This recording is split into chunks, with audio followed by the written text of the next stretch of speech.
الکریم اما بعد فاعوذ باللہ من الشیطان الرجیم بسم اللہ الرحمن الرحیم۔ عزیز طلباء و طالبات السلام علیکم۔ میں ذیشان کمال سال دوم کے اردو کے لیکچر کے ساتھ آپ کی خدمت میں حاضر ہوں۔ پیارے بچوں، آج ہم نظم شروع کریں گے سید اکبر الہ آبادی کی، خدا سرسبز رکھے اس چمن کو مہرباں ہو کر۔ بیٹا، اکبر الہ آبادی کا اصل نام سید اکبر حسین تھا، اردو کے معروف شاعر ہیں، بلکہ اردو میں طنز و مزاح کا آغاز سید اکبر حسین نے کیا، سید اکبر الہ آبادی نے کیا۔ 1846 میں ان کی پیدائش ہوئی اور 1921 عیسوی میں ان کا انتقال ہوا۔ اکبر الہ آبادی کو مشہور نقاد سلیم اختر نے چٹکلوں کا شاعر قرار دیا۔ تو رسالہ مخزن جو لاہور سے جاری ہونے والا ایک مشہور رسالہ تھا، اس میں اکبر الہ آبادی کو لسان العصر کا لقب دیا۔ آپ نے طنز برائے اصلاح کو شاعری کا موضوع بنایا۔ اکبر نے طنز و مزاح کے پیرائے میں اپنی قوم کی اصلاح کی اور مغربی تہذیب کی برائیاں بیان کی۔ لطافت، زبان و بیان کی سادگی اور صفائی، مناظر فطرت کی لفظی تصویر کشی، شگفتگی، یہ آپ کے اسلوب کی نمایاں خوبیاں ہیں۔ سید اکبر الہ آبادی کا علامہ اقبال رحمۃ اللہ علیہ بہت دل سے احترام کرتے تھے، بلکہ انہیں اپنا مرشد مانتے تھے، اور ان کے نام خط میں لکھتے ہیں کہ میں آپ کو اس نگاہ سے دیکھتا ہوں جس نگاہ سے کوئی مرید اپنے پیر و مرشد کو دیکھے، اور وہی محبت و عقیدت اپنے دل میں رکھتا ہوں۔ تو یہ علامہ اقبال رحمۃ اللہ علیہ نے اکبر الہ آبادی کے بارے میں فرمایا۔ علامہ اقبال رحمۃ اللہ علیہ نے اپنی کتاب بانگ درا میں ظریفانہ کے عنوان سے جو کلام لکھا ہے وہ اکبر الہ آبادی کے رنگ میں لکھا ہے۔ تو آپ بانگ درا اٹھائیے، اس میں علامہ اقبال رحمۃ اللہ علیہ کا وہ کلام ضرور دیکھیے۔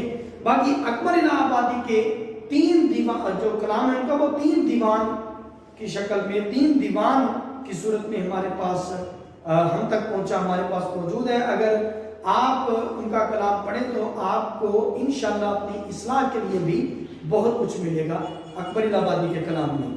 تو مغربی تہذیب کی برائیاں انہوں نے بڑے خوبصورت انداز میں، بڑے لطیف انداز میں، طنز و مزاح کے پیرائے میں بیان کی ہیں۔ اس کے علاوہ اکبر الہ آبادی نے سنجیدہ شاعری بھی کی ہے، اور مناظر فطرت کی مناظر فطرت کی جو تصویر کشی کی ہے وہ بھی وہ بھی اپنی مثال آپ ہے۔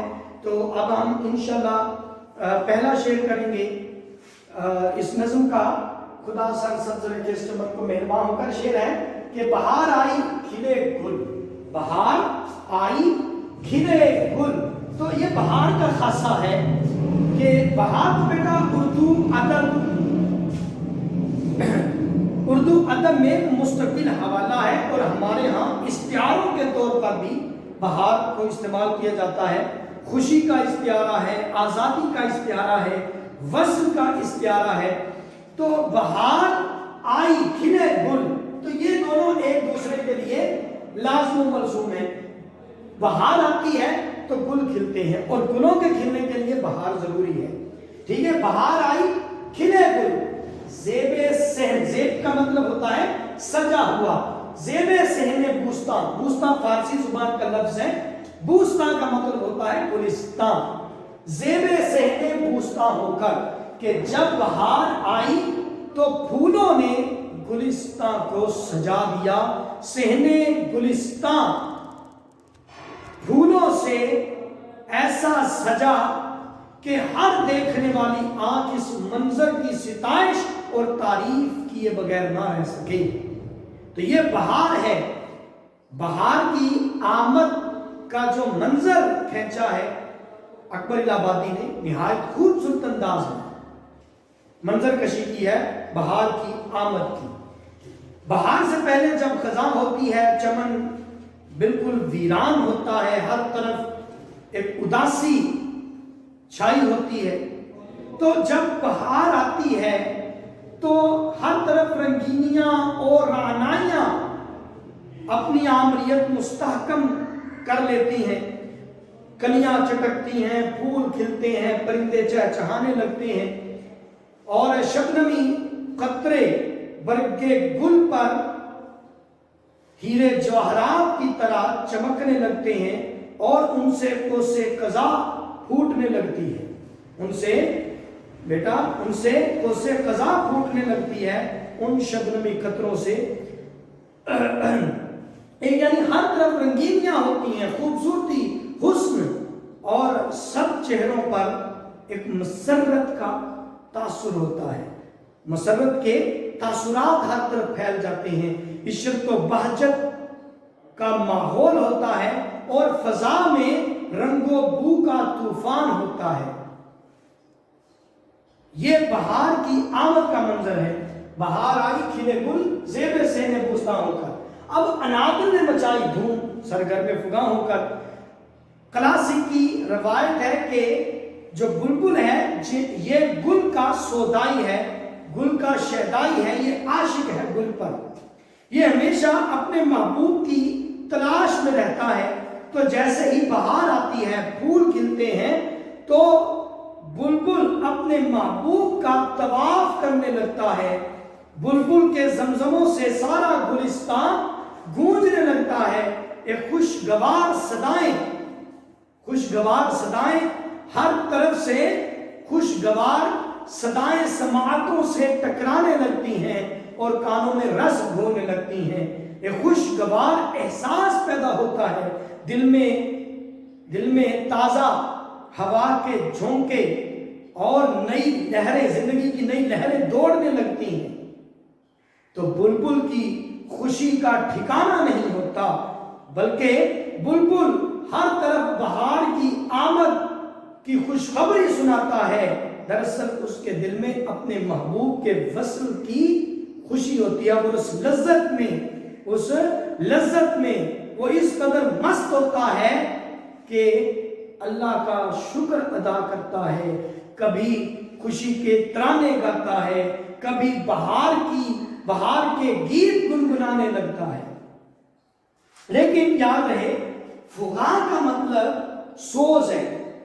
اب بلبل کے نغموں میں ایک سوز بھی ہوتا ہے۔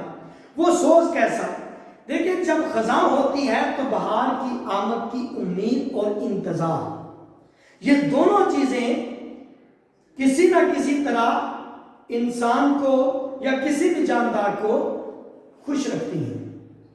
لیکن جب بہار کا موسم آتا ہے، کچھ دن گزرتے ہیں، تو بہار کے گزر جانے کا خوف اور ڈر پیدا ہوتا ہے دل میں، اور بلبل کے دل میں بھی بہار کے جانے کا خوف ہے، اور وہ مسرت کی ان ساعتوں کو گنوانا نہیں چاہتا، وہ اپنے محبوب کا چہرہ ہمیشہ اپنے روبرو چاہتا ہے، وہ جلوہ صدرنگ اپنی آنکھوں میں سمانا چاہتا ہے، لیکن اسے معلوم ہے کہ بہار زیادہ عرصہ کے لیے نہیں ہے، یہ کم وقت کے لیے ہے، اب بہار گزر جائے گی، پھر سے خزاں کا موسم آئے گا، گل کی زندگی تمام ہو جائے گی، اور وہ پھر اپنے محبوب کو دیکھنے سے محروم ہو جائے گا۔ اس لیے اس کے ترانوں اور نغموں میں ایک سوز کا عنصر بھی ہے۔ اب بیٹا ساری بات آپ کی سمجھ میں آ گئی ہے۔ شعر دیکھیے کہ دعا بہار کی مانگی تو اتنے پھول کھلے، کہیں جگہ نہ ملی میرے آشیانے کو۔ آمد بہار کی ہے، جو بلبل ہے نغمہ سنج، اڑتی سے ایک خبر ہے زبانی طیور کی۔ اور شعر ہے، چلتے ہو تو چمن کو چلیے کہتے ہیں کہ بہاراں ہیں، پات ہرے ہیں پھول کھلے ہیں، کم کم بادو بارہ ہے۔ اور سرگرم فغاں پر بھی ایک شعر میں یہاں لکھ دیتا ہوں، کتنی گریز پا ہیں مسرت کی ساعتیں، کتنی گریز پا ہیں مسرت کی ساعتیں، اے دوست ان کے پاؤں میں زنجیر ڈال دے، اے دوست ان کے پاؤں میں زنجیر ڈال دے۔ تو یہ خوف ہے کہ یہ مسرت کی گھڑیاں ختم نہ ہو جائیں، اور یقینی طور پہ غم کے بعد خوشی ہے، خوشی کے بعد پھر غم ہے، یہی انسان کی زندگی ہے۔ تو بہار بھی ہمیں یہی پیغام دیتی ہے، موسموں کا بدل کے آنا جانا بھی ہمیں زندگی میں تغیر کا پیغام دیتا ہے۔